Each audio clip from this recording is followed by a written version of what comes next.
An American army is fighting for you. 1941, a date which will live. Note that the first atomic bomb was dropped on Hiroshima. These forces met their match. We have declared the war in Vietnam. But we don't plan to surrender either. We are going to win. Proportions and would lead to World War III. Allied air forces began an attack on military targets.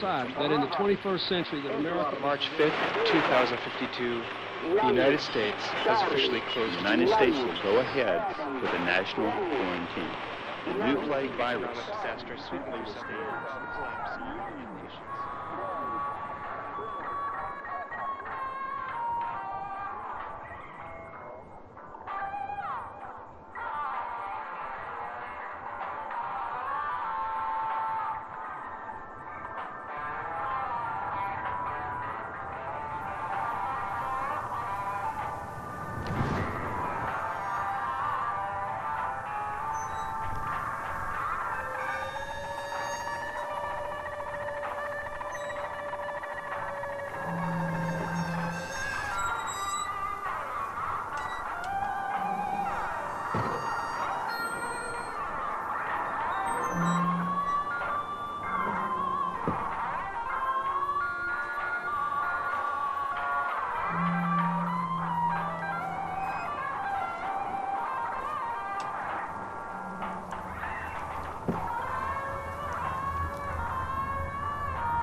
Right here, pull over. All right, ain't nothing in there.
War never changes. It was the inevitable result of the path humanity had chosen. Everyone who entered into the conflict expected victory. Everyone was optimistic. But as the hostilities escalated, optimism faded, and society began to collapse. The great vaults were built to house the wealthy, the powerful, the influential, and those deemed necessary to their survival. Inside, resources and technology were stockpiled, a final defense against the coming Holocaust. With the past behind them and the present destroyed, they looked to the future.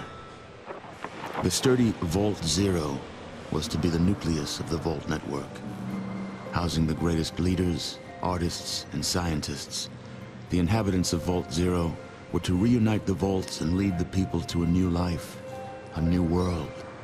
But after the bombs, the world would be a harsh one.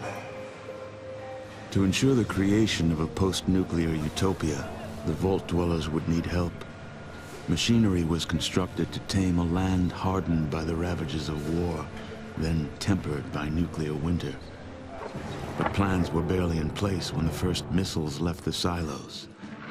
During the destruction, communication between the vaults ceased.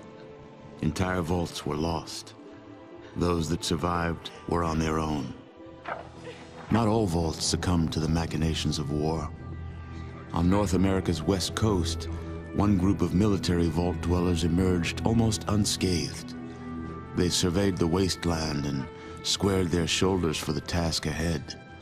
These dedicated survivors salvaged the technology from the vaults, technology that was studied, replicated, and fiercely guarded. For they knew that while their power came from numbers, their future lay in scientific knowledge. In time, they formed the Brotherhood of Steel. The Brotherhood used their knowledge to drive back the atrocities of the wasteland, proclaiming themselves the technological saviors of mankind. They scoured the land in search of more technology, raiding mutant camps, bandit towns, and the broken remains of other vaults. But even they could not keep pace with the high tolls demanded by life in the wasteland. The Brotherhood found themselves at odds with their need for new blood versus their code of technological secrecy. The debate was lengthy. Finally, the elders ruled against sharing the technology with outsiders, convinced that they would endure as they had before. Further discussion was discouraged, and the elders ordered the minority on a mission across the wastes. Super mutants, the foot soldiers of a conquered army, had been forced into a retreat across the mountainous barrier to the east. The Brotherhood constructed airships and dispatched the minority to track down and assess the extent of the remaining super mutant threat. But disaster struck while crossing the Great Mountains. A great storm gripped the main airship and flung it far from its course. The mighty ship was badly damaged. The smaller sections were torn from the main craft, never to be seen again. Many of the expedition's leaders were lost to the winds. The fraction of the crew that still survived struggled to keep their ship aloft before finally crashing on the outskirts of a once thriving metropolis, a city once called Chicago.